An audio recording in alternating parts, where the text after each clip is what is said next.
signé une série d'ordonnances ainsi que des lois dont voici la teneur. Commençons par l'ordonnance numéro 24/132 du 30 décembre 2024 portant mesures collectives des grâces.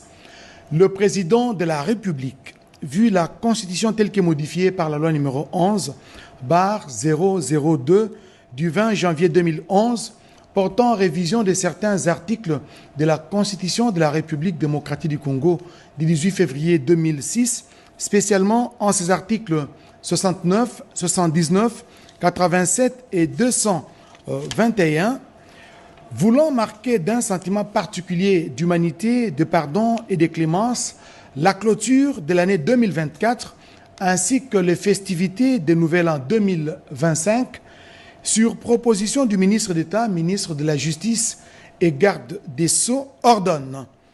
Article 1er.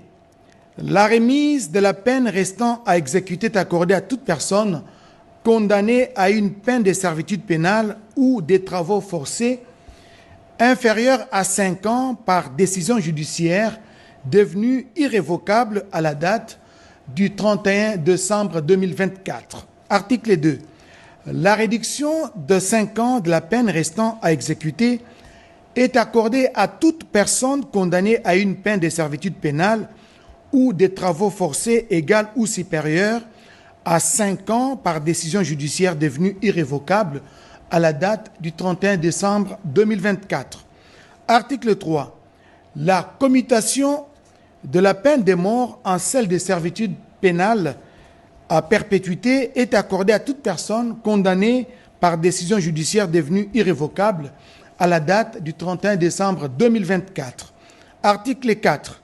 La commutation de la peine de servitude pénale à perpétuité à celle de 20 ans de servitude pénale principale est accordée à toute personne condamnée par décision judiciaire devenue irrévocable à la date du 31 décembre 2024.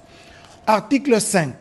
La remise, la réduction et la commutation des peines prévues aux articles 1, 2, 3 et 4 ci-dessus ne sont pas accordées. 1. Aux condamnés fugitifs ou latitants, aux personnes condamnées pour les crimes contre la paix et la sécurité de l'humanité et aux peines prévues par la loi numéro 15/022 du 31 décembre 2015, modifiant et complétant les décrets du 30 janvier 1940 portant code pénal. 3. Aux personnes condamnées pour les infractions ci-après: violence sexuelle, détournement des deniers publics et concussion, corruption et rémunération illicite, blanchiment des capitaux, financement du terrorisme et autres crimes économiques et financiers, assassinat, meurtre, vol à main armée, association de malfaiteurs, atteinte à la sûreté intérieure et extérieure de l'État, détention illégale d'armes de guerre et toute infraction contre l'autorité de l'État et l'intégrité du territoire national. Article 6.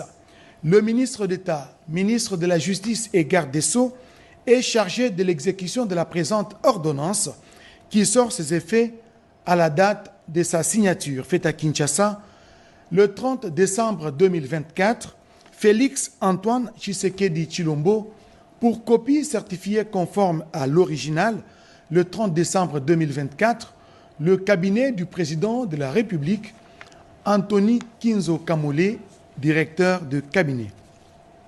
À présent, la série